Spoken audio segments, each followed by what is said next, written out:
నమస్కారం. ఘంటారావానికి స్వాగతం. ముందుగా ప్రధానాంశాలు. పీఎం కిసాన్ నిధులను విడుదల చేసిన మోదీ, రైతుల ఖాతాల్లో 18,000 కోట్లు జమ చేసిన ప్రధాని.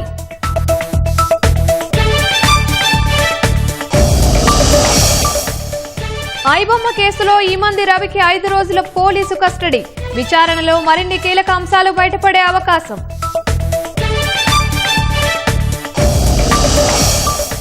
కోటి మంది మహిళల్ని కోటీశ్వరుల్ని చేయడమే లక్ష్యమన్న సీఎం. ఎస్హెచ్జీల ఉత్పత్తుల మార్కెటింగ్ కోసం అమెజాన్ను సంప్రదిస్తున్నట్లు వెల్లడి. పుట్టపర్తిలో కనుల పండువగా శ్రీ సత్యసాయి శత జయంతి ఉత్సవాలు. ₹100 నాణెం, 4 పోస్టల్ స్టాంపులు ఆవిష్కరించిన ప్రధాని. గ్యాంగ్స్టర్ బిష్నోయ్ను డిపోర్ట్ చేసిన అమెరికా. ఢిల్లీ విమానాశ్రయంలో అదుపులోకి తీసుకున్న ఎన్ఐఏ.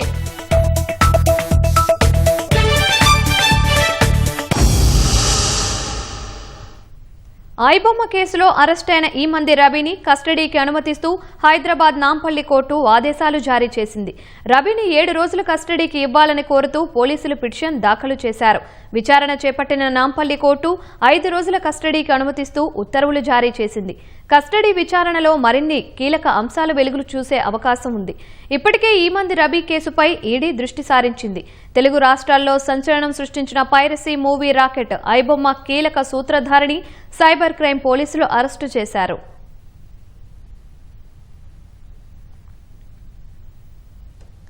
చిన్న నిర్మాతలను దోపిడీ చేస్తున్న cube, UFO, PhD digital service ప్రొవైడర్లు తమ ధోరణి మార్చుకోవాలని తెలంగాణ ఫిల్మ్ ఛాంబర్ హెచ్చరించింది. ఆయా సంస్థల్లో పలువురు అగ్ర నిర్మాతలు భాగస్వాములుగా ఉండి చిన్న నిర్మాతల వద్ద యూజర్ ఛార్జీల పేరుతో అధిక ఫీజులు వసూలు చేస్తున్నారని తెలంగాణ ఫిల్మ్ ఛాంబర్ అధ్యక్షుడు రామకృష్ణ గౌడ్ ఆరోపించారు. ఈ మేరకు పలువురు చిన్న నిర్మాతలతో కలిసి తెలుగు ఫిల్మ్ ఛాంబర్ వద్ద మహాధర్నా చేపట్టారు. డిజిటల్ సర్వీస్ ప్రొవైడర్ల నుంచి నిర్మాతలు వైదొలగాలని ఆయన డిమాండ్ చేశారు. కొంతమంది అగ్ర నిర్మాతల అత్యాశ వల్ల మధ్యతరగతి కుటుంబాలు సినిమాలకు దూరం అవుతున్నారని రామకృష్ణ గౌడ్ ఆవేదన వ్యక్తం చేశారు.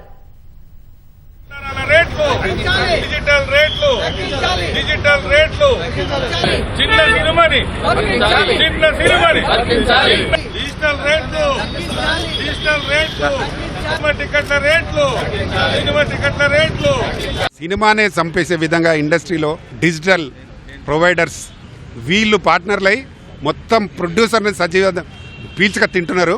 చిన్న నిర్మాత అయినా పెద్ద నిర్మాత అయినా చంపేస్తున్నారు. అది తగ్గిపోవాలి. ఎందుకంటే బాంబేలో చూసుకో 2,500 ఉంటుంది, చెన్నైలో చూసుకో 2,500 ఉంటుంది ఫర్ వీక్ డిజిటల్ ప్రొవైడర్. అదే బెంగళూరులో చూసుకో 2,500 నుంచి 3,000 ఉంటుంది. మన దగ్గర 10,000 నుంచి 15,000 ఎందుకు ఉండాలి? ఇక్కడ ఉండే నిర్మాతలు అందులో పార్ట్నర్ అయినరు. దయచేసి ఇప్పటికైనా ఈ కనువిప్పు కలగాలని మేము అనుకుంటున్నాం. లేదంటే తప్పకుండా మీ ఇంటి దగ్గర వచ్చి ధర్నాలు చేస్తాం. థియేటర్లలో ఉండే తినుబండాల రేట్లు 100% తగ్గించాలి. తగ్గించకపోతే ఏ థియేటర్ తగ్గించదో ఆ థియేటర్ దగ్గర చాలా సీరియస్గా మేము వార్నింగ్ ఇస్తాం. అక్కడ ఏం చేయాలని చేస్తాం. ఉద్యోగ నియామకాలు చేపట్టాలని డిమాండ్ చేస్తూ తెలంగాణ రాష్ట్ర నర్సింగ్ అధికారుల అభ్యర్థులు ఆందోళన చేపట్టారు. హైదరాబాద్ కోఠీలోని డీఎంఈ ఆవరణలో ధర్నాకు దిగారు. రాష్ట్ర వ్యాప్తంగా తరలి వచ్చిన అభ్యర్థులు వైద్య సేవలు నియామక బోర్డు కార్యాలయం ముందు బైఠాయించి నినాదాలు చేశారు. కాంగ్రెస్ అధికారంలోకి వచ్చిన తరువాత జాబ్ క్యాలెండర్లో 2వ నోటిఫికేషన్ తమ పోస్టులు వేశానన్నారు. పరీక్ష రాసి సంవత్సరం కావస్తున్నా ఇంతవరకు ఫలితాలు ప్రకటించకుండా అధికారులు తాత్సారం చేస్తున్నారని మండిపడ్డారు. మంత్రులు, అధికారులు చుట్టూ ప్రదక్షిణలు చేస్తున్నా తమ వేదనను అర్థం చేసుకోకపోవడం లేదని ఆవేదన వ్యక్తం చేశారు. ఎంఎస్ నర్సింగ్ ఆఫీసర్ నియామకాలలో ఆలస్యం చేయకుండా వెరిఫికేషన్ ప్రక్రియ వేగవంతంగా పూర్తి చేసి నియామక పత్రాలు అందించాలని సీఎం రేవంత్ రెడ్డిని కోరారు. జాబ్ క్యాలెండర్ లో 2nd నోటిఫికేషన్ మాదేనండి. మేమందరం నర్సింగ్ ఆఫీసర్స్. మాకు వచ్చేసి నోటిఫికేషన్ వచ్చేసి 15 months అవుతుంది. మేమందరం ఎగ్జామ్ రాసి నియర్లీ ఇంకొక 1 day 2 days అయితే మాత్రము 1 year అవుతుంది. మేము వచ్చి అడిగిన తర్వాతనే మా సిబిటి స్కోర్ రిలీజ్ చేశారు. తర్వాత కన్ఫర్మ్ సిబిటి స్కోర్ రిలీజ్ చేశారు. తర్వాత జిఆర్ఏ రిలీజ్ చేశారు. ఈ రిలీజ్ చేయడానికి ముందు కూడా చాలా టైం తీసుకున్నారు. ప్రతిసారి మేము వచ్చిన ప్రతిసారి మాత్రం ఒకటే సార్ మమ్మల్ని మభ్య పెడుతున్నారు, మమ్మల్ని పంపిస్తున్నారు. మేము ఏరి కోరి గవర్నమెంట్ తెచ్చుకుంది మాత్రం మాకు జాబ్స్ కావాలని. సార్ ఇంకొకటి ఏంటంటే ఎంహెచ్ఎస్ఆర్పి బోర్డు అనేది మేము వచ్చి మా రిజల్ట్స్ ఇవ్వండి అని చెప్పి గుర్తు చేసేంత దౌర్భాగ్యమైన స్థితికి ఉందని చెప్పైతే మేము అనుకోలేదు సార్. ఢిల్లీ పేలుడు కేసు దర్యాప్తులో భాగంగా ఉత్తరప్రదేశ్ గ్రేటర్ నోయిడాలోని Istanbul international private limited printing ప్రెస్పై ఉగ్రవాద నిరోధక దళం ఏటీఎస్ దాడులు చేసింది. తుర్కియేతో సంబంధాలు ఉన్నాయన్న సమాచారంతో ప్రింటింగ్ ప్రెస్ కార్యాలయంపై సోదాలు చేసిన ఏటీఎస్ మత విద్వేషాలు రెచ్చగొట్టే కంటెంట్ ను ప్రచురిస్తున్నట్లు గుర్తించారు. సీసీటీవీ ఫుటేజీ, ఇతర పత్రాలు, డాక్యుమెంట్లను స్వాధీనం చేసుకున్నట్లు తెలిపారు. ఢిల్లీ పేలుడు కేసులో కీలక నిందితులుగా ఉన్న ముజమ్మిల్ షకీల్, ఉమర్ నబీ 2021లో తుర్కియేకి వెళ్లినట్టు దర్యాప్తులో తేలిందన్నారు. ఆ సమయంలో ఉమర్ ఓ విదేశీ హ్యాండ్లర్ను కలిశాడని, ఈ హ్యాండ్లర్ భారత్లో టెర్రర్ మాడ్యూల్ను ఏర్పాటు చేయడం, నిర్వహించడంపై వివరణాత్మక సూచనలు చేసినట్లు గుర్తించామన్నారు. పేలుడు పదార్థాలు, ఇతర వనరులను సేకరించడానికి తుర్కియే ఆధారిత నెట్వర్క్ల ద్వారా ఆర్థిక సాయం అందినట్లు తెలిపారు. ఈ నేపథ్యంలోనే తుర్కియేతో సంబంధాలు ఉన్న సంస్థలపై దాడులు నిర్వహిస్తున్నట్లు ఏటీఎస్ వర్గాలు వెల్లడించాయి. ఢిల్లీ ఎర్రకోట సమీపంలోని పేలుడు ఘటనలో తవ్వే కొద్దీ సంచలన విషయాలు బయటకు వస్తున్నాయి. ఢిల్లీ పేలుడు తరహాలోనే దేశంలో ఆత్మాహుతి దాడులు పాల్పడేందుకు జైషే మహమ్మద్ ఉగ్ర సంస్థ ప్రణాళికలు వేస్తున్నట్లు నిఘా వర్గాలు గుర్తించాయి. ఇందుకోసం ఫిదాయిన్ ఆర్మీని సిద్ధం చేస్తున్నట్లు జాతీయ మీడియా కథనాలు వెల్లడించాయి. ఢిల్లీలోని ఎర్రకోట వద్ద పేలుడు కేసులో పలు సంచలన విషయాలు వెలుగులోకి వస్తున్నాయి. దేశవ్యాప్తంగా భీకర దాడులకు పాల్పడేందుకు జైషే మహమ్మద్ ఉగ్రముఠ భారీ ఎత్తున ప్రణాళికలు చేస్తున్నట్లు నిఘా వర్గాలు పసిగట్టాయి. ఇందుకోసం ఫిదాయిన్ ఆర్మీని సిద్ధం చేసేందుకు డిజిటల్ ఛానళ్ల ద్వారా విరాళాలు సేకరిస్తున్నట్లు తెలుస్తోంది. ఢిల్లీ పేలుడు తరహాలోనే ఆత్మాహుతి దాడులు పాల్పడేందుకు ఫిదాయిన్ ఆర్మీ సన్నద్దమవుతున్నట్లు జాతీయ మీడియా కథనాలు వెల్లడించాయి.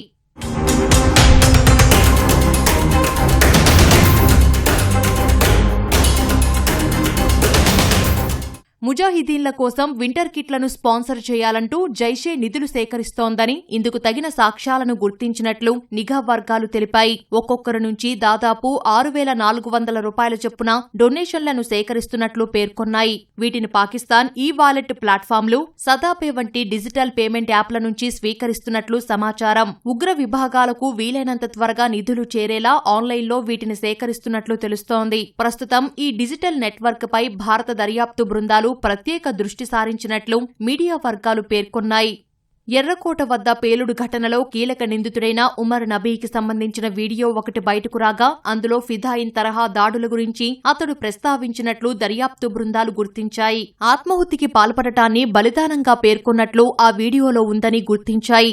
ఆపరేషన్ సింధూర్ అనంతరం తమ నెట్వర్క్ ను విస్తరించేందుకు జైషే మహమ్మద్ ఉగ్ర సంస్థ ప్రత్యేక మహిళా విభాగాన్ని ఏర్పాటు చేసింది. ముఠా అధినేత మసూద్ అజార్ సోదరి అయిన సాదియా నేతృత్వం వహిస్తున్న ఈ మహిళా విభాగానికి జమాత్ ఉల్ ముమినత్ అని పేరు పెట్టారు. ఈ విభాగం ఆన్లైన్లో రిక్రూట్మెంట్ చేపడుతోందని, భారత్లోని మహిళలను ఆకర్షించేందుకు కుట్రలు పన్నుతోందని నిఘా వర్గాలు గుర్తించాయి. ఎర్రకోట పేలుడు ఘటనలో కీలక నిందితురాలైన షాహిన్ కూడా ఈ మహిళా విభాగంలో సీనియర్ సభ్యురాలని దర్యాప్తు వర్గాలు తెలిపాయి. 2034 లోపల రాష్ట్రంలోని మహిళలందరినీ కోటీశ్వరులు చేయాలనే లక్ష్యంతో పనిచేస్తున్నామని ముఖ్యమంత్రి రేవంత్ రెడ్డి వెల్లడించారు. మాజీ ప్రధాని ఇందిరాగాంధీ జయంతి సందర్భంగా హైదరాబాద్ నెక్లెస్ రోడ్లో ఆమె విగ్రహానికి సీఎం నివాళులర్పించారు. ఇందిరమ్మ స్ఫూర్తితో ప్రజాపాలన సాగిస్తున్నామన్న సీఎం అతివలను ఆత్మగౌరవం ప్రతిబింబించేలా ప్రభుత్వం సారెపెడుతుందని తెలిపారు. తొలి విడతలో గ్రామాల్లోని మహిళలకు చీరలు పంచుతామన్న ముఖ్యమంత్రి మార్చిలో పట్టణాలలోని అతివలకు పంపిణీ చేస్తామని తెలిపారు. మహిళా ప్రజాప్రతినిధులు, అధికారులు ప్రభుత్వం ఉచితంగా ఇస్తున్న చీరలకు బ్రాండ్ అంబాసిడర్లుగా నిలవాలని కోరారు. అనంతరం పలువురు మహిళలకు చీరలు పంపిణీ చేశారు. ఇందిరాగాంధీ గారి యొక్క స్ఫూర్తితో ఈనాడు ప్రజాపాలనను ఏర్పాటు చేసి 2 సంవత్సరాలు పూర్తి చేసుకుంటున్న సందర్భంలో 2 సంవత్సరాల ఉత్సవాలను నిర్వహించుకోబోతున్నది. అందుకే ఈనాడు మహిళలకు సంబంధించి స్వయం సహాయక సంఘాలలో 0 వడ్డీతో సహా ఈనాడు సంఘాలకు పెట్రోల్ బంకులు అందించిన, ఈనాడు సంఘాలకు 27,000 కోట్ల రూపాయల బ్యాంకు రుణాలను అందించిన, ఈనాడు ఆర్టీసీలో మహిళలు ఉచితంగా బస్సు ప్రయాణం చేయడమే కాదు 1000 ఆర్టీసీ బస్సులకు యజమానులను చేసిన, ఈ రోజు ప్రతి కార్యక్రమాన్ని అదానీ అంబానీలు ఉత్పత్తి చేసే సోలార్ పవర్ ప్లాంట్లు ఈనాడు మహిళా సంఘాలకు అందించడం ద్వారా వ్యాపారంలో ఆడబిడ్డల్ని రాణింపజేయాలి, ఆర్థికంగా వాళ్లకు వెసులుబాటు కల్పించాలి అని ఈనాడు మన ప్రభుత్వం ప్రయత్నం చేస్తున్నది. అందుకే ఈనాడు మహిళలకు సంబంధించి ఇందిరమ్మ ఇండ్లు ఆనాడు రాజశేఖర రెడ్డి గారు ఉన్నప్పుడు ఆకాశమే హద్దుగా 25 లక్షల ఇందిరమ్మ ఇండ్లను ఆనాడు కట్టించడం జరిగింది. దురదృష్టవశాత్తు 10 సంవత్సరాలు కాంగ్రెస్ లేని ప్రభుత్వం పేదలకు ఇండ్లు ఇస్తామని, డబుల్ బెడ్రూమ్ ఇండ్లు కట్టిస్తామని ఆశ చూపించి ఆ ఆశ అడియాశలైనై వాళ్లకు మాత్రం ఇండ్లు రాలేదు. అందుకే మళ్ళీ మన ప్రభుత్వం వచ్చిన ఎంబడే మొదటి విడతగా 4.5 లక్షల ఇండ్లు దాదాపుగా 22,500 కోట్లతోని ఈనాడు మనం ఇండ్లు కట్టిస్తున్నాం. ప్రతి ఇంటికి 5 లక్షల రూపాయలు ఉచితంగా ఈ రోజు మనం ఇండ్లకు ఇస్తున్నాం.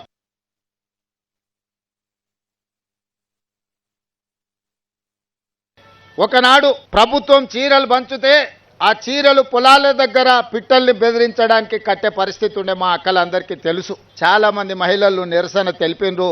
గ్రామాలకు వెళ్ళినప్పుడు పాదయాత్ర సందర్భంగా మా దృష్టికి తెచ్చిండ్రు. అందుకే ఈనాడు 1 కోటి మంది మహిళలకు, తెలంగాణ బిడ్డలకు సారే అంటే తల్లిదండ్రులు వాళ్ళ అన్నదమ్ముళ్ళు పెట్టే పండగ.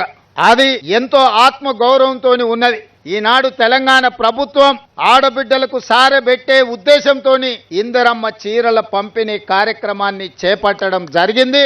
ఈ రోజు 1 కోటి మందికి చీరలు పంచాలి అని 6 నెలల నుంచి సంస్థలకు ఉత్పత్తి చేయడానికి ఇస్తే ఇప్పటి వరకు 65 లక్షల చీరలు మాత్రమే సరఫరా చేసిండ్రు. అందుకే ఈ 65 లక్షల చీరలను గ్రామీణ ప్రాంతాలలో ఉన్న మహిళలకు ఈ రోజు ఇందిరమ్మ జయంతి సందర్భంగా మొదలుపెట్టి డిసెంబర్ 9 తెలంగాణ తల్లి అవతరణ దినోత్సవం వరకు వివిధ గ్రామాలలో, తండాలలో, గూడాలలో, మారుమూల పల్లెల్లో అందరికి ఆడబిడ్డలకు ఒకరొకరికి పేరు పేరున ఇంటికి చీరల పంపిణీ కార్యక్రమాన్ని చేయమని చీఫ్ సెక్రటరీ గారికి, ఉన్నత అధికారులకు, జిల్లా కలెక్టర్లకు రాష్ట్ర స్థాయి నుంచి గ్రామ స్థాయి వరకు అధికారులందరికీ ఆదేశాలు ఇవ్వడం జరిగింది. ఈ రోజు ఇంకా 35 లక్షల చీరలు రావాల్సినవి ఉన్నాయి. పట్టణ ప్రాంతాలలో, మున్సిపాలిటీలలో ఈ 35 లక్షల చీరలు మార్చి 1 నుండి మార్చి 8 తారీఖు అంతర్జాతీయ మహిళా దినోత్సవం లోపల మిగతా మహిళలకు కూడా ఈ 35 లక్షల చీరల పంపిణీ జరుగుతుంది. టోటల్గా ఈ రోజు నవంబర్ 19తో మొదలై మార్చి 8 తారీఖు నాటికి 1 కోటి మంది ఆడబిడ్డలకు 1 కోటి చీరలు పంపిణీ చెయ్యాలని ఒక మంచి సంకల్పంతో ప్రతి ఆడబిడ్డకు సారె పెట్టాలని ఈ ప్రభుత్వం, మీ సోదరుడు ఈ రోజు చేస్తున్న ప్రయత్నాన్ని నిండు మనసుతో ఆడబిడ్డల్ని ఆశీర్వదించవలసిందిగా కోరుకుంటూ, ఎవరు ఆందోళన చెందవలసిన అవసరం లేదు, ఎవరు రాలేదు అని బాధపడాల్సిన అవసరం లేదు. ప్రతి ఆడబిడ్డకు చీర చేర్చే బాధ్యత ఈ ప్రభుత్వం తీసుకుంటుంది, సీతక్క గారు తీసుకుంటారు. అనంతరం సచివాలయంలో సీఎం రేవంత్ రెడ్డి కలెక్టర్లు, స్వయం సహాయక సంఘాల ప్రతినిధులతో వీడియో కాన్ఫరెన్స్ నిర్వహించారు. మహిళల ఉన్నతి, తెలంగాణ ప్రగతి పేరుతో చీరలు పంపిణీ చేయాలన్న సీఎం ఊరూరా పండుగ వాతావరణంలో చీరల పంపిణీ జరగాలని సూచించారు. మహిళలను ఆర్థికంగా నిలబెట్టాలన్నదే ప్రభుత్వ లక్ష్యమని పునరుద్ఘాటించారు. ఈ రోజు ఇందిరా మహిళా శక్తి బజార్ శిల్పారామం పక్కన 150 షాపులతో 3.5 ఎకరాలు, కొన్ని 100 కోట్ల రూపాయల విలువైన ఆస్తిని మీ చేతిలో పెట్టడమే కాకుండా మీ ఉత్పత్తులను అన్నిటిని కూడా అక్కడ ప్రదర్శించడం ద్వారా ప్రజలందరికీ పరిచయం చేయడమే కాకుండా వాటిని మార్కెటింగ్ చేసుకోవడానికి కూడా మనం ఒక వేదికగా చేసుకున్నాం. ఈ మధ్య కాలంలోనే మనం అమెజాన్ తో కూడా మాట్లాడుతున్నాం. అమెజాన్ లో ఆన్లైన్ మీ వస్తువులను పెడితే ఆన్లైన్ లో మీ వస్తువులు కొనుగోలు చేయాలనుకున్న వాళ్ళకు కూడా అవకాశం వస్తుంది. కాబట్టి తద్వారా అంతర్జాతీయ స్థాయిలో మా ఆడబిడ్డలు తయారు చేస్తున్న ఉత్పత్తులను అన్నిటిని కూడా ఈ రోజు మనం జాతీయ స్థాయిలో, అంతర్జాతీయ స్థాయిలో గుర్తింపు తీసుకురావాలన్న ఆలోచనతో ఈ రోజు మన ప్రభుత్వం ప్రయత్నం చేస్తుంది. మన ఆలోచన అంతా ఒక్కటే, 1 కోటి మంది మహిళల్ని కోటీశ్వరులను చేయడమే లక్ష్యంగా 2034 సంవత్సరానికి ఈ తెలంగాణ రాష్ట్రంలో 1 కోటి మంది మహిళల్ని కోటీశ్వరులుగా తీర్చిదిద్దుతే ఆ కుటుంబం బాగుపడుతుంది. మారుతున్న జీవనశైలిని దృష్టిలో పెట్టుకుని ఉద్యోగులు తమ ఆరోగ్యంపై మరింత శ్రద్ధ వహించాలని వైద్యారోగ్య శాఖ మంత్రి దామోదర రాజనరసింహ అన్నారు. ఉద్యోగుల ఆరోగ్యాన్ని కాపాడే బాధ్యత ప్రభుత్వంపై సైతం ఉందని వెల్లడించారు. సచివాలయంలో ఉద్యోగుల కోసం ఏర్పాటు చేసిన కార్డియాక్ హెల్త్ క్యాంప్ను మంత్రి దామోదర ప్రారంభించారు. సచివాలయ ఉద్యోగుల అసోసియేషన్ ఆధ్వర్యంలో ఏర్పాటు చేసిన వైద్య శిబిరంలో బీపీ, షుగర్ పరీక్షలతో పాటు గుండె సంబంధిత పరీక్షలు నిర్వహించారు. అనంతరం పలువురికి వైద్యులు ఆరోగ్య సూచనలు చేశారు.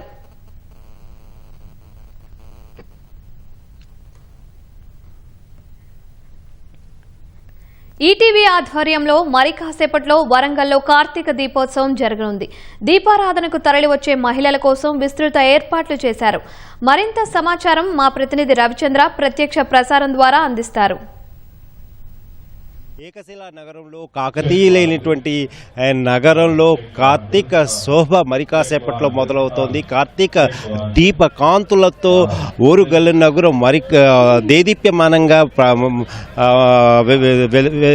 ఉంది. మరి కాసేపట్లో ఈటీవీ కార్తీక దీపోత్సవం అంగరంగ వైభవంగా జరిగేందుకు అన్ని ఏర్పాట్లు పూర్తయ్యాయి. ఈటీవీ కార్తీక దీపోత్సవం ఇటు ఆంధ్రప్రదేశ్లోనూ అలాగే తెలంగాణలోను తెలుగు రాష్ట్రాల్లో కార్తీక మాసం ప్రారంభమై నుంచి దిగ్విజయంగా ఈ కార్తీక దీపోత్సవాన్ని నిర్వహిస్తోంది. ఖమ్మం పూర్తి చేసుకొని ఇవాళ ఓరుగల్లుకి ఈటీవీ దీపోత్సవం వచ్చి ఇక్కడ ఈ దీపోత్సవాన్ని అంగరంగ వైభవంగా నిర్వహించేందుకు అన్ని ఏర్పాట్లు కూడా పూర్తయ్యాయి. ఇక మహిళలు వివిధ ప్రాంతాల నుంచి ఇటు కాజీపేట అలాగే వరంగల్, హన్మకొండ తదితర ప్రాంతాల నుంచి వచ్చిన ఇప్పటికే మహిళలంతా కూడా బారులు తీరి దీపోత్సవానికి పూజలకు సిద్ధమయ్యారు. ఈటీవీ కార్తీక దీపోత్సవం ఈ కార్తీక మాసం చాలా పవిత్రమైనటువంటి మాసం. దేవదేవుడిని ఇటు విష్ణువుని అలాగే ఈ ఈశ్వరుని ఇద్దరిని తలుచుకుంటూ కూడా ఒక్క దీపమైనా వెలిగిస్తే చాలా పుణ్యం అని అనుకుంటారు. అలాంటిది 30 రోజుల పాటు మహిళలు ఎంతో భక్తి శ్రద్ధలతోటి ఈ పూజలు చేస్తారు. కార్తీక దీపోత్సవంలో మహాదేవుని ఆశీస్సుల కోసం మహిళలంతా కూడా మహాదేవుని ఆశీస్సులు కలగాలని వాళ్ళంతా కూడా కోరుకుంటారు. ఇక ఈటీవీ కార్తీక దీపోత్సవం హన్మకొండలోని ఆర్ట్స్ అండ్ సైన్స్ కళాశాల మైదానంలో సరిగ్గా 6 గంటలకల్లా ప్రారంభమవుతోంది. ఇందుకోసం మహిళలంతా ఇప్పటికే మైదానానికి వచ్చి చేరుకున్నారు. ఇక దీనికి సంబంధించిన వేదిక అత్యంత సుందరంగా శోభాయమానంగా రూపుదిద్దుకుంది. మహాశివుని ధ్యానించేందుకు అలాగే పూజించేందుకు మహిళలంతా కూడా సిద్ధమయ్యారు. ఈ పూజా సామాగ్రిని ఈ నిర్వాహకులు ఇక్కడ అందించారు. అలాగే ఈ పూజా సామాగ్రితో ఈ పూజలో పాల్గొంటారు మహిళలంతా కూడా. ఇక మరి కాసేపట్లో ఈ హనుమకొండలో కార్తీక దీప కాంతులతో శోభాయమానంగా వెలిగే సమయం మరి కాసేపట్లో ప్రారంభం కానుంది. మహిళలంతా ఇప్పటికే వచ్చి తమ స్థానాల్లో వాళ్ళంతా కూర్చుంటున్నారు. పూజా సామాగ్రిని సిద్ధం చేసుకున్నారు. అలాగే మరి కాసేపట్లో ఈ కార్తీక దీపోత్సవం అంగరంగ వైభవంగా మొదలు కానుంది. అలాగే అతిథులు కూడా మరి కాసేపట్లో రానున్నారు. అలాగే ఇక భద్రకాళి వేద పాఠశాల నుంచి వేదపారాయణ బృందం వచ్చింది. అలాగే వైదిక నిర్వహణ చేసే వాళ్ళంతా కూడా పండితులంతా కూడా ఇప్పటికే ఇక్కడ మైదానానికి చేరుకున్నారు. వీరి ఆధ్వర్యంలో విజయవంతంగా జరగడానికి అన్ని ఏర్పాట్లు పూర్తయి మరి కాసేపట్లో ఈటీవీ కార్తీక దీపోత్సవం ఇక్కడ ప్రారంభం కానుంది. Over to studio.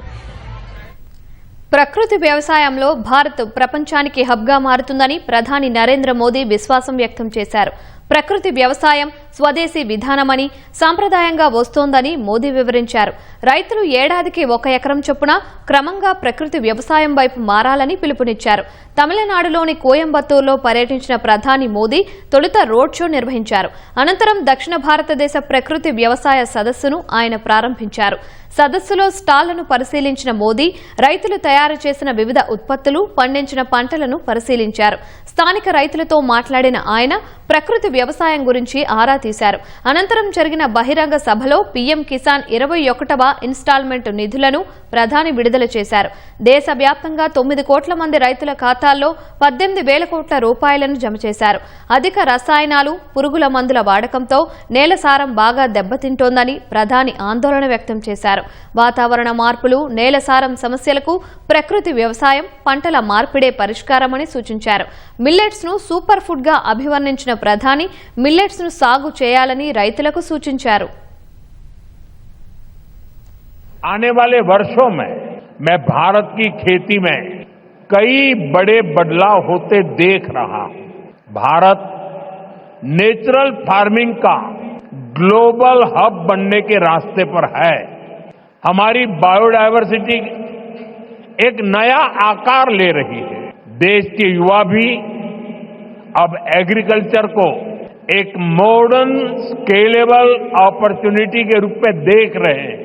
इससे देश की रूरल इकोनॉमी को बहुत बड़ी ताकत मिलने जा रही है। సత్యసాయి బాబా భౌతికంగా మన మధ్య లేకున్నా వారి ప్రేమ సేవా భావన కోట్లాది మందికి మార్గదర్శకమని ప్రధాని మోదీ అన్నారు. పుట్టపర్తిలో సత్యసాయి బాబా శత జయంతి ఉత్సవాల్లో ప్రధాని పాల్గొన్నారు. ప్రశాంతి నిలయంలోని సాయి కుల్వంత్ హాల్లో సత్యసాయి మహాసమాధిని ప్రధాని మోదీ దర్శించుకున్నారు. మహాసమాధి దర్శనం అనంతరం హిల్ వ్యూ ఆడిటోరియంలో జరిగిన సభలో పాల్గొని 100 నాణెం 4 తపాలా బిళ్లలను ఆవిష్కరించారు. సత్యసాయి ప్రజల కోసం ఎన్నో కార్యక్రమాలు చేపట్టారని, తాగునీరు, వైద్యం, విద్య వంటి రంగాల్లో విశిష్ట సేవలు అందించారని గుర్తు చేశారు. सत्य साई बाबा का यह जन्म शताब्दी वर्ष हमारी पीढ़ी के लिए सिर्फ एक उत्सव नहीं, यह एक दिव्य वरदान है। आज भले ही वे हमारे बीच दैहिक स्वरूप में नहीं है, लेकिन उनकी शिक्षा, उनका प्रेम, उनकी सेवा भावना आज भी करोड़ों लोगों का मार्गदर्शन कर रही है। 140 से ज्यादा देशों में लाखों जीवन नए प्रकाश, नई दिशा और नए संकल्प के साथ आगे बढ़ रहे हैं। श्री सत्य साई बाबा का जीवन वसुधैव कुटुंबकम का जीवन स्वरूप था। इसलिए उनका ये बर्थ सेंटेनरी वर्ष हमारे लिए यूनिवर्सल लव, पीस और सर्विस का महापर्व बन गया है। श्री सत्य साई बाबा प्लेस सेवा at the very heart of human life. He often said, love all, serve all. Seva was love in action. His institutions in education, healthcare, rural development, and many such areas stand as living proof of this philosophy. They show spirituality and service are not separate but different expressions of the same truth. Further, someone inspiring people while physically present is not uncommon, but the seva activities of the institutions created by Baba are increasing day by day despite him not being with us physically. Sai Baba ने अध्यात्म का उपयोग समाज और जन कल्याण के लिए किया। उन्होंने गरीबों की सहायता की और उनके दुखों को दूर करने के लिए कार्य किया। मुझे याद है, गुजरात के भूकंप के बाद पीड़ितों को राहत पहुंचाने में बाबा का सेवा दल आगे की पंक्ति में आकर के खड़े हो गए। उनके अनुयायी पूरी निष्ठा से कई दिनों तक सेवा में जुटे रहे। उन्होंने प्रभावित परिवारों तक सहायता पहुंचाने, आवश्यक सामग्री उपलब्ध कराने और मानसिक सामाजिक सहयोग देने में महत्वपूर्ण योगदान दिया। जैसे रायलसीमा में पीने के पानी की गंभीर समस्या थी, तब ट्रस्ट ने 3000 किलोमीटर से ज्यादा लंबी पाइपलाइन बिछाई। ओडिशा में बाढ़ प्रभावित परिवारों के लिए 1000 मकान बनाए। जो गरीब परिवार पहली बार श्री सत्य साई अस्पतालों में आता है, वो देखकर दंग रह जाता है कि अस्पताल में बिलिंग का कोई काउंटर ही नहीं है। यहाँ इलाज भले मुफ्त है, लेकिन मरीजों और उनके परिजनों को किसी असुविधा का सामना नहीं करना पड़ता। साथियों, आज ही यहाँ 20,000 से ज्यादा बेटियों के नाम पर सुकन्या समृद्धि योजना के खाते खोले गए हैं। इससे उन बेटियों की शिक्षा और सुरक्षित भविष्य सुनिश्चित हुआ है। आज देश कर्तव्य काल की भावना के साथ विकसित भारत की दिशा में आगे बढ़ रहा है। इस लक्ष्य को पाने के लिए नागरिक भागीदारी आवश्यक है और इसमें सत्य साई बाबा का ये जन्म शताब्दी वर्ष हमारी बड़ी प्रेरणा है।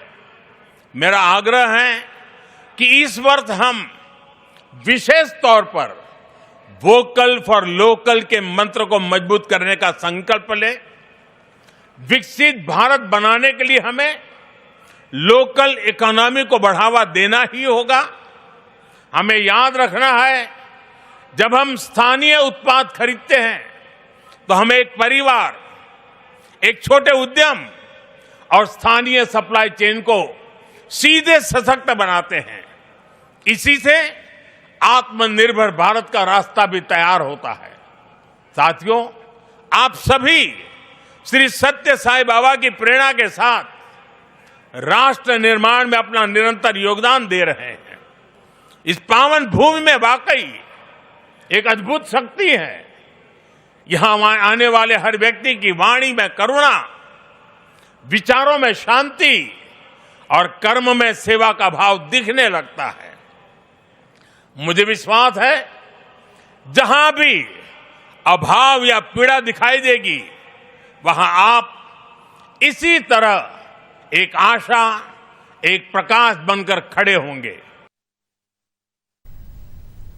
ఏపీలో ఈ ఉదయం మారేడుమిల్లి పరిధిలోని జీఎమ్మ వలసలో మరో ఎన్కౌంటర్ జరిగింది. ఎదురు కాల్పుల్లో 7 మావోయిస్టులు మృతి చెందారు. ఎన్కౌంటర్ను ఏపీ ఇంటెలిజెన్స్ ఏడీజీ మహేష్ చంద్ర లడ్డా ధృవీకరించారు. ఎన్కౌంటర్ మృతుల్లో 4 పురుషులు, 3 మహిళలు ఉన్నట్లు తెలిపారు.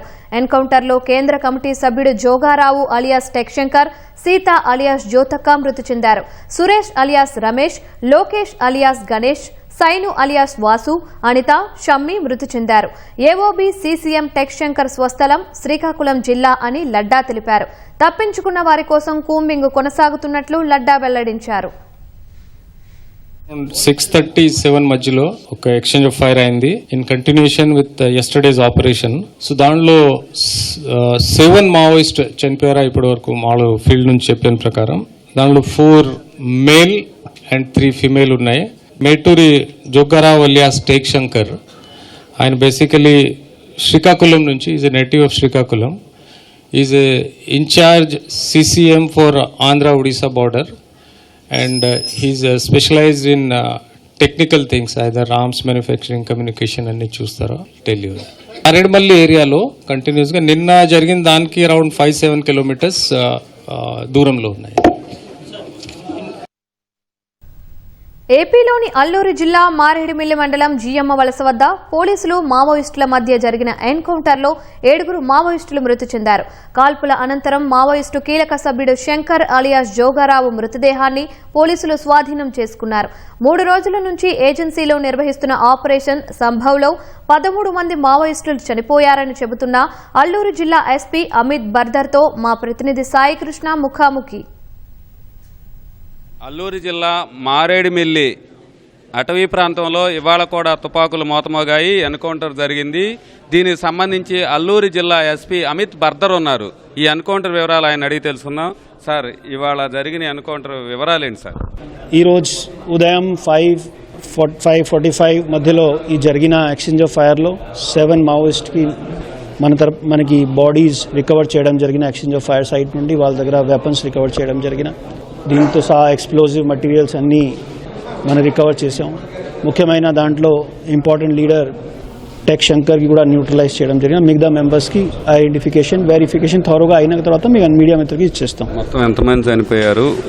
ఇంకా ఆపరేషన్ ఎలా సాగుతోంది? కూంబింగ్ ఎలా కొనసాగుతుంది? ఆపరేషన్ సంభవ్లో ఇప్పుడు దాకా 13 మావోయిస్ట్ని న్యూట్రలైజ్ చేయడం జరిగిన. వాళ్ళ దగ్గర నుండి చాలా ఎక్కువ నంబర్స్లో వెపన్స్ అండ్ ఎక్స్ప్లోజివ్ ఐటమ్స్ దొరికినాయి. ఆపరేషన్ సంభవ్లో ఫర్దర్ డెవలప్మెంట్స్ ఏమైనా మీకు చెప్తాం. ఇవాళ జరిగిన తాజా ఎన్కౌంటర్లో ఎవరికి ఇంకా కీలకమైన నేతలు ఉన్నారు? ఇంకా కూంబింగ్ ఎలా సాగుతోంది?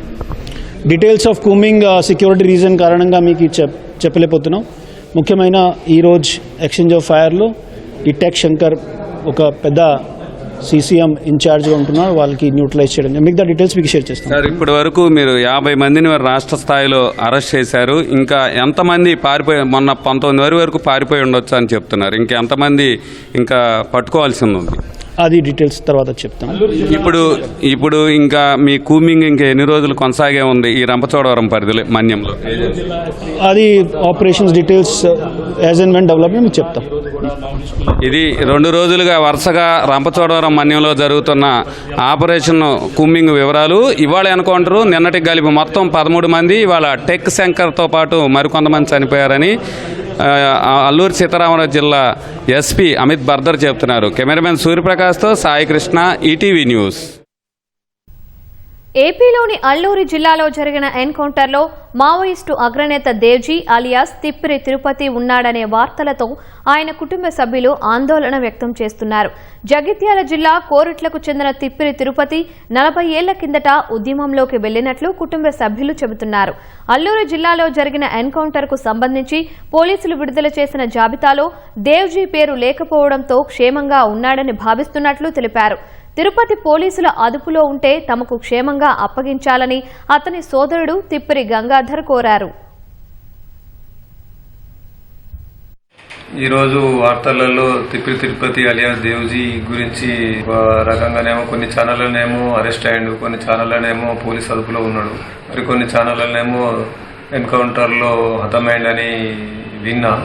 నేను ఒకవేళ నిజంగానే తిరుపతి అలియాస్ దేవ్జీ పోలీస్ అదుపులో కనుక ఉంటే వెంటనే కోర్టులో హాజరుపరచాలని నేను కోరుకుంటున్నాను.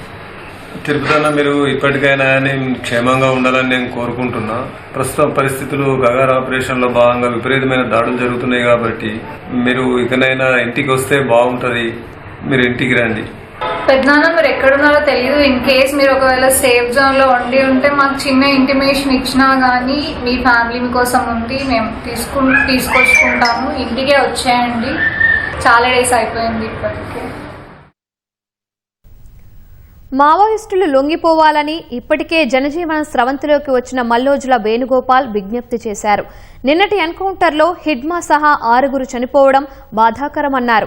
మారిన పరిస్థితుల రీత్యా సాయుధ పోరాటం కొనసాగించలేమన్న ఆయన ప్రజల్లో చేరి పోరాటం చేయాలని కోరుతున్నట్లు తెలిపారు. ప్రజల్లో ఉండి రాజ్యాంగబద్దంగా పోరాటం సాగించాలన్నారు. లొంగిపోవాలనుకునే మావోయిస్టులు తనను సంప్రదించాలంటూ ఆయన ఒక ఫోన్ నెంబర్ను ఇచ్చారు. आज दुनिया बदल गया है, देश बदल गया है, परिस्थितियां बदल रहा है, इसलिए हम हथियार के साथ लड़ने के बजाय हथियार छोड़कर जनता के बीच में आना है और जनता के बीच में आकर संविधान के हिसाब से काम करना है. यही हमारे सामने एक महत्वपूर्ण विकल्प है. आप तमाम लोग इस विषय पर सोचने के लिए मैं अनुरोध कर रहा हूं. कृपया इस संदेश का नज़रअंदाज न करते हुए आप लोग हम जैसे हथियार छोड़कर आम जनता के बीच में आना है, संवैधानिक हिसाब से काम करना है. మావోయిస్టులు అడవుల్లో చనిపోతుంటే అర్బన్ నక్సల్స్ పదవులు అనుభవిస్తున్నారని కేంద్ర హోంశాఖ సహాయ మంత్రి బండి సంజయ్ విమర్శించారు. అమాయకులను రెచ్చగొట్టి అడవుల్లోకి పంపుతూ వాళ్లు ఏసీ రూముల్లో గడుపుతున్నారని ధ్వజమెత్తారు. కరీంనగర్ జిల్లా హుజూరాబాద్లో జరిగిన బీజేపీ పోలింగ్ బూత్ అధ్యక్షుల సమావేశానికి హాజరైన బండి సంజయ్ మావోయిస్టులు లొంగిపోవాలని పిలుపునిచ్చారు. ప్రభుత్వ ప్రజా వ్యతిరేక విధానాలను ప్రశ్నించాల్సిన ప్రజా సంఘాల నేతలు నామినేటెడ్ పదవులు తీసుకుంటున్నారని మండిపడ్డారు. కేంద్ర హోంమంత్రి అమిత్ షా చెప్పిన మాట నుంచి వెనక్కి తగ్గరన్న సంజయ్ మావోయిస్టులకు సహకరించిన వారిపైన చర్యలు తప్పవని హెచ్చరించారు. తెలంగాణ రాష్ట్రంలో ఈ అర్బన్ నక్సల్స్ పౌరకుల సంఘం నాయకుల ఇంకో రకంగా సంఘాలందరూ కూడా ప్రభుత్వ పాలనలో భాగస్వామ్యమైన వీళ్ళు. మీ సిద్ధాంతం ఏంది? పాలకులు ప్రజలను వ్యతిరేకించిన ప్రజా వ్యతిరేక కార్యక్రమాలు చేపట్టినప్పుడు, పేదలకు అన్యాయం జరిగినప్పుడు పేదల తరపున ఫైట్ చేయాల్సింది, ప్రశ్నించాల్సింది మీరు. మీ సిద్ధాంతం అదే కదా. అంటే కాంగ్రెస్ పార్టీ ప్రభుత్వంలో తెలంగాణ రాష్ట్రంలో పేదలకు న్యాయం జరుగుతుందని మీరు భావించిరా? ఏది మీ సిద్ధాంతం? ఇవన్నీ హామీలు ఇచ్చి మోసం చేసిన కాంగ్రెస్ పార్టీ మీ భాగస్వామ్యం అయితే మీ స్వార్థ రాజకీయాలంతా బయటపడుతుంది. అందుకేనన్నా నేను అర్బన్ నక్సల్ స్వార్థపరులు, ఏసీ రూమ్ లో పరిమితమయ్యారు, వాళ్ళ అధికారాన్ని చెలాయిస్తున్నారు. కానీ జంగల్లో ఉన్నటువంటి పాపం మావోయిస్టులు అమాయక ప్రజలను, మైనర్ పిల్లలకు చేతులకు తుపాకులు ఇచ్చి వాళ్ళ ప్రాణాలు బలిగొనే స్థాయికి వచ్చే మీదేం సిద్ధాంతం? కొమరం భీం ఆసిఫాబాద్ జిల్లాలో చలి తీవ్రత రోజు రోజుకు పెరుగుతోంది. ఎముకలు కొరికే చలికి వసతి గృహాల్లో విద్యార్థులు గజగజ వణుకుతున్నారు. జిల్లాలోని పలు ఆశ్రమ పాఠశాలల్లో బెడ్షీట్లు పంపిణీ కాకపోవడంతో విద్యార్థులు చలికి తీవ్ర ఇబ్బందులు ఎదుర్కొంటున్నారు. వసతి గృహాల కిటికీలకు తలుపులు లేక రేకులు, దుప్పట్లు అడ్డుగా పెట్టుకుని చలి నుంచి ఉపశమనం పొందుతున్నారు. ఆశ్రమ పాఠశాలల్లో విద్యార్థుల స్నానాలకు సోలార్ వాటర్ హీటర్ ఉన్నప్పటికీ నిరుపయోగంగా ఉండడంతో చల్లని నీటితో స్నానాలు చేస్తున్నారు. దీంతో జ్వరం, దగ్గు వంటి సమస్యలు వస్తున్నాయని చెబుతున్నారు. తమకు కనీస సౌకర్యాలు కల్పించాలని విద్యార్థులు కోరుతున్నారు.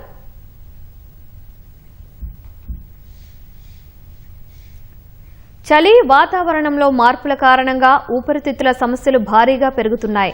ముఖ్యంగా సిఓపిడి, ఆస్తమా, న్యూమోనియా వంటి వ్యాధులతో బాధపడుతున్న వారి పరిస్థితి మరింత ఇబ్బందికరంగా మారుతోంది.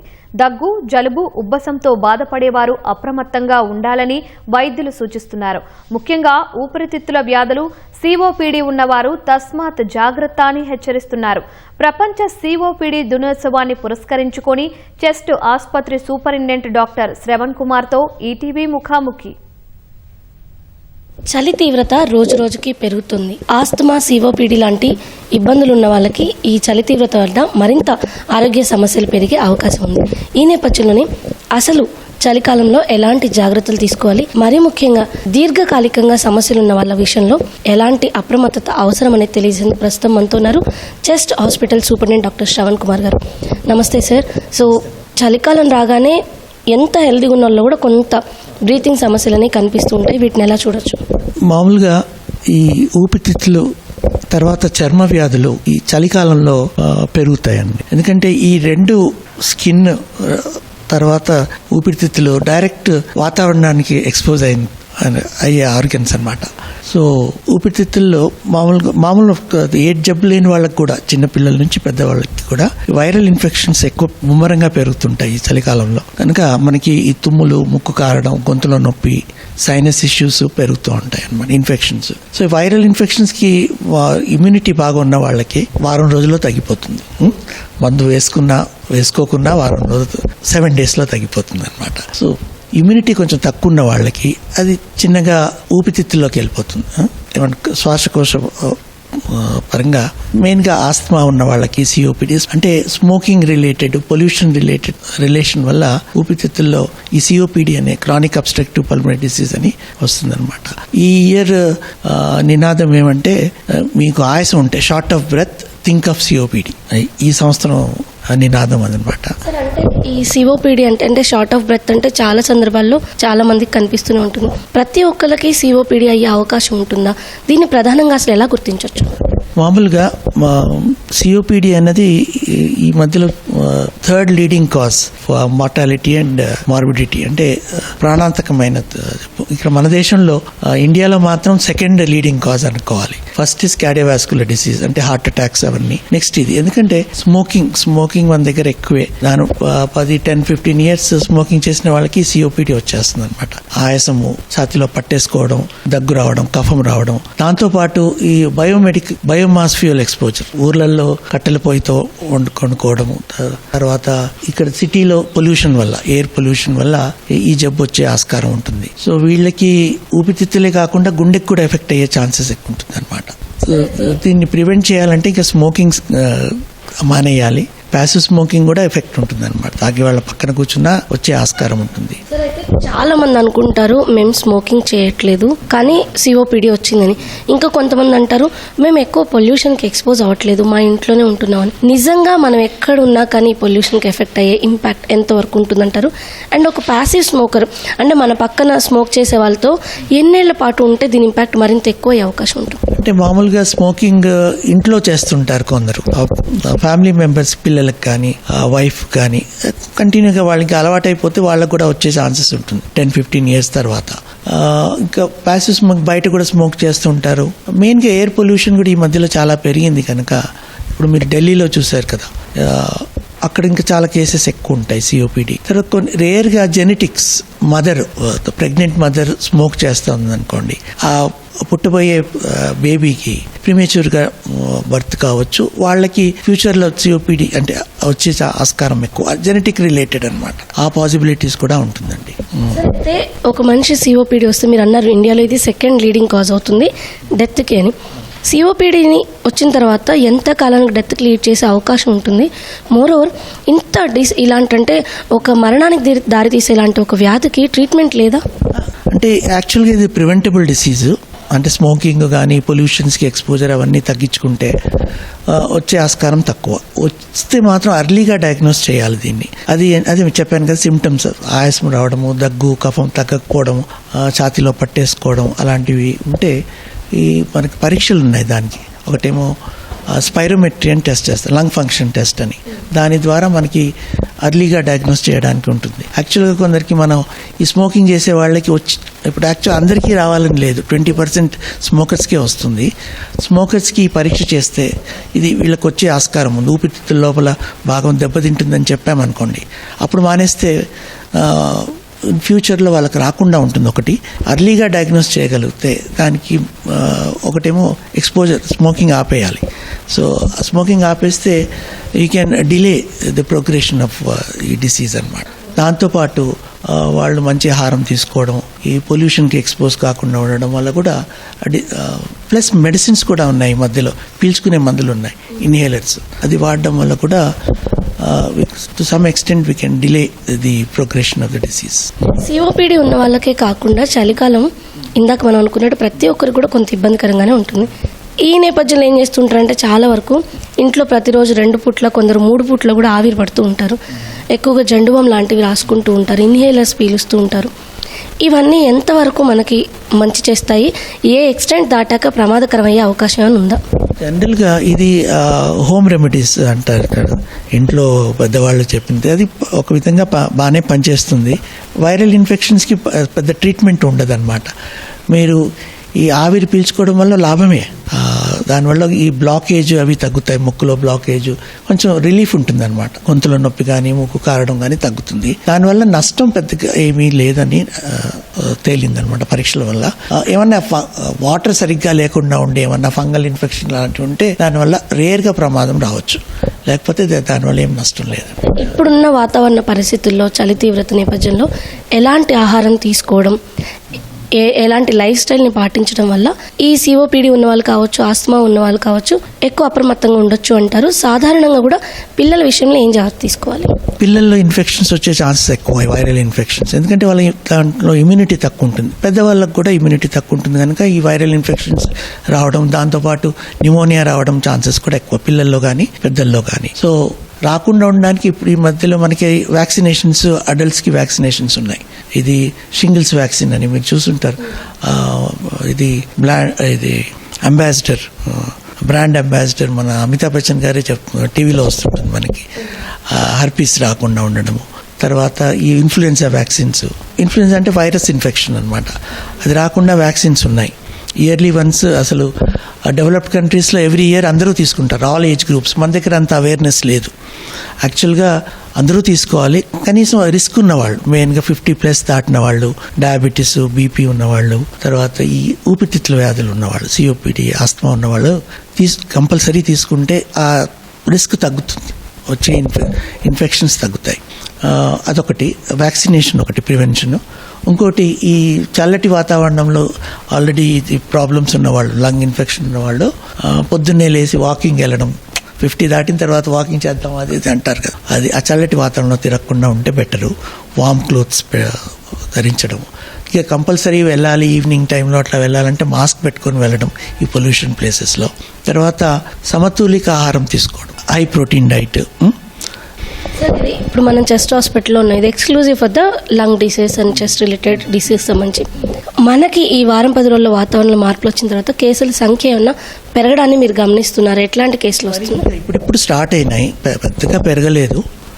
మేబీ ఇన్ ఫ్యూచర్ 1 or 2 monthsలో చెప్పలేము. అంటే జనవరి, ఫిబ్రవరిలో పెరుగుతాయేమో కేసులు. ఇప్పటికైతే కొంచెం పెరిగాయి. Maybe 10% cases having improved. ఈ ఆస్తమా, సిఓపిడి తో ఇన్ఫెక్షన్, ఇది ఎగ్జాసర్బేషన్ అంటాం మనం, న్యూమోనియా కానీ లేకపోతే రెస్పిరేటరీ ఫెయిల్యూర్తో కొందరు అడ్మిట్ అవుతున్నారు. Thank you so much sir.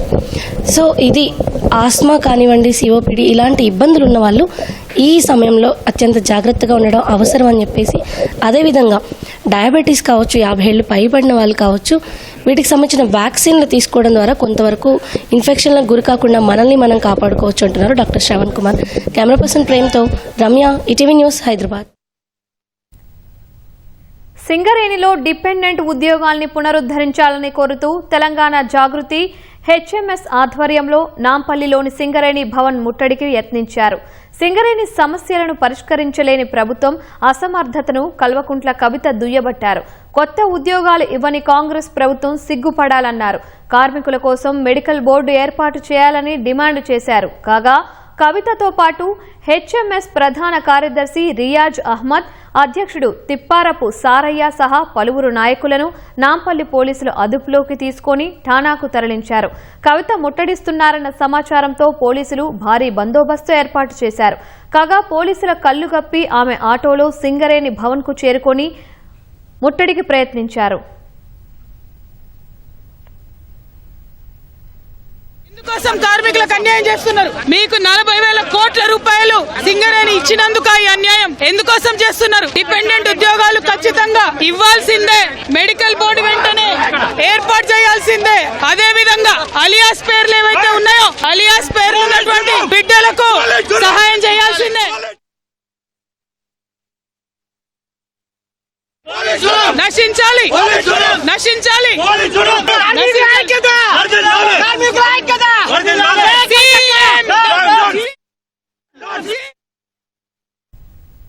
Bhadrachalam Shri Sitaramachandra స్వామివారి ఆలయంలో గత 70 రోజులుగా హుండీల ద్వారా వచ్చిన ఆదాయాన్ని ఆలయ అధికారులు లెక్కించారు. సుమారు 200 మంది సేవా సంస్థల భక్తులు, ఆలయ సిబ్బంది, అధికారులు కలిసి లెక్కింపు నిర్వహించారు. ప్రధాన ఆలయంలోని హుండీలతో పాటు ఉపాలయాల్లోని హుండీలను విప్పి నగదును చిత్రకూట మండపం వద్దకు తరలించి లెక్కించారు. ఆలయ ఈవో దామోదర్రావు ఆధ్వర్యంలో సీసీ కెమెరాల పర్యవేక్షణలో ఏఎస్పీఎఫ్ సిబ్బంది సంరక్షణలో లెక్కింపు జరిగింది. ఉదయం నుంచి సాయంత్రం వరకు లెక్కింపు జరగగా 1,61,02,694 రూపాయల నగదు, 141 గ్రాముల బంగారం, వెండి రాగా 850 కానుకలు వచ్చాయి. వీటితో పాటు ఇతర దేశాల కరెన్సీ కూడా కానుకగా వచ్చినట్లు ఆలయ అధికారులు పేర్కొన్నారు.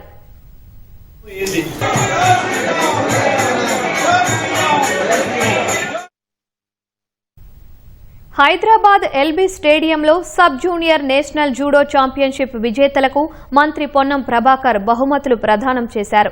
Telangana judo association chairman Mettu Sai ఆధ్వర్యంలో sub junior national judo championship 2025లో 29 రాష్ట్రాలు పాల్గొన్నాయి. బాలుర విభాగంలో ప్రథమ స్థానంలో ఢిల్లీ, ద్వితీయ స్థానంలో హర్యానా, తృతీయ స్థానంలో బీహార్, బాలికల విభాగంలో ఢిల్లీ ప్రథమ స్థానంలో, మహారాష్ట్ర ద్వితీయ స్థానంలో, మణిపూర్ తృతీయ స్థానంలో నిలిచాయి. సబ్ జూనియర్ నేషనల్ జూడోలో అత్యుత్తమ ప్రతిభ కనబరిచిన వారికి మంత్రి పొన్నం మెడల్స్ అందించి అభినందనలు తెలిపారు. ప్రభుత్వం క్రీడాకారులకు అధిక ప్రాధాన్యత ఇస్తోందన్న మంత్రి ఈ అవకాశాన్ని క్రీడాకారులు సద్వినియోగం చేసుకోవాలన్నారు. ఓటు చోరీ ప్రచారంలో భాగంగా కేంద్ర ఎన్నికల సంఘంపై కాంగ్రెస్ అగ్రనేత రాహుల్ గాంధీ చేస్తున్న ఆరోపణలను తప్పుబడుతూ 272 మంది ప్రముఖులు బహిరంగ లేఖ రాశారు. ఈసీపై ఆరోపణలు రాజకీయ అసంతృప్తిని వెళ్లగక్కే విధంగా ఉన్నాయని పేర్కొన్నారు. లేఖ రాసిన 272 మందిలో ప్రముఖుల్లో 16 మంది రిటైర్డ్ న్యాయమూర్తులు, 123 మంది మాజీ అధికారులు, 133 మంది మాజీ సైనికాధికారులు, 14 మంది మాజీ రాయబారులు ఉన్నారు. భారత ప్రజాస్వామ్యం, రాజ్యాంగ సంస్థలపై మచ్చవేసే ప్రయత్నం జరుగుతోందని ఆందోళన వ్యక్తం చేశారు. విధానపరమైన ప్రత్యామ్నాయాలను తీసుకురావడానికి బదులుగా నిరాధార ఆరోపణలు చేస్తున్నారని పేర్కొన్నారు. మహారాష్ట్ర, హర్యానా అసెంబ్లీ ఎన్నికల్లో ఓటు చోరీ జరిగిందంటూ రాహుల్ చేసిన వాదనలను ప్రస్తావించారు. ఆధారాలు లేని ఆరోపణలు చేసినందుకు, ప్రభుత్వ ఉద్యోగులను బెదిరించినందుకు రాహుల్పై ఎలాంటి అధికారిక ఫిర్యాదు నమోదు కాలేదన్నారు. ఓటర్ల జాబితా ప్రత్యేక సమగ్ర సవరణ ఎస్ఐఆర్ను విమర్శించడాన్ని వారు ఖండించారు. ఎస్ఐఆర్పై ఈసీ స్పష్టమైన వివరణ ఇచ్చిందని, సుప్రీంకోర్టు కూడా మార్గదర్శకాలు జారీ చేసిందని గుర్తు చేశారు. రాజకీయ నాయకులు రాజ్యాంగ ప్రక్రియను గౌరవించాలని కోరారు. నిరాధారమైన ఆరోపణలతో కాకుండా విధానపరమైన ప్రకటనలతో పోటీ పడాలని, ప్రజాస్వామ్య తీర్పులను అంగీకరించాలని ప్రముఖులు అభ్యర్థించారు. ఉక్రెయిన్పై రష్యా డ్రోన్లతో విరుచుకుపడింది. పుతిన్ సేనలు రాత్రి జరిపిన భీకర దాడిలో పశ్చిమ ఉక్రెయిన్ టెర్నోపిల్లో 9 అంతస్తులు ఉండే 2 భవనాలు ధ్వంసం అయ్యాయి. భవనాల్లో మంటలు వ్యాపించడంతో 19 మంది మరణించారు. 16 మంది చిన్నారులు సహా 66 మంది గాయపడ్డారు. పరిసరాల్లో భారీగా పొగ అలుముకుంది. అటు ఖర్కీవ్లోని నివాసిత భవనాలపై కూడా రష్యా డ్రోన్లతో భీకర దాడులు చేసింది. ఈ దాడుల్లో 40 మందికి పైగా గాయపడ్డారు. 16 నివాసిత భవనాలు, ఓ పాఠశాల, మౌలిక వసతులు ధ్వంసమైనట్టు ఖర్కీవ్ గవర్నర్ తెలిపారు.